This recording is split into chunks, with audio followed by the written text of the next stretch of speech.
اهلا بيكم في حلقه جديده من حلقات مطبخ سومه.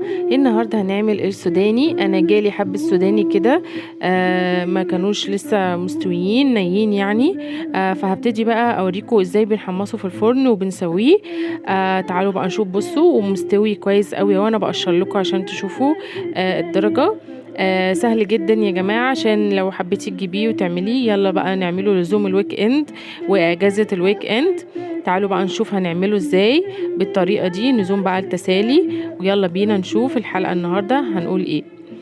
تعالوا بقى، انا جبت بقى هعمله في الصاج الكبير ده بتاع الفرن.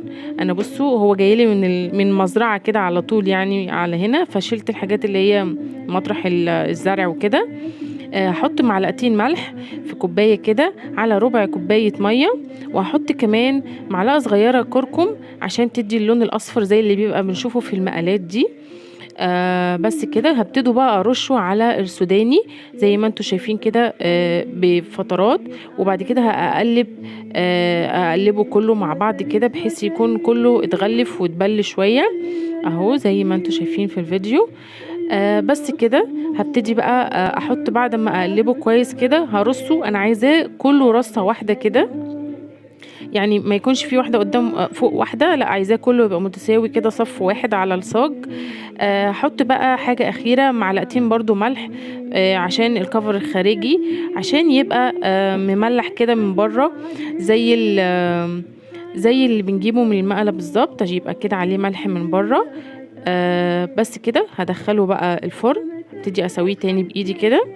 هدخله بقى الفرن وهقلبه كل دقيقتين، لو تعرفي تقفي جنبه عشان بيتلسع بسرعة. كل شوية تقلبيه كل شوية تقلبيه. انا رصيته اهو صف واحد، دخلته الفرن شوية دقيقتين، وتبتدي بقى تقلبيه ما تنسوهوش خالص عشان هو بيتلسع بسرعة.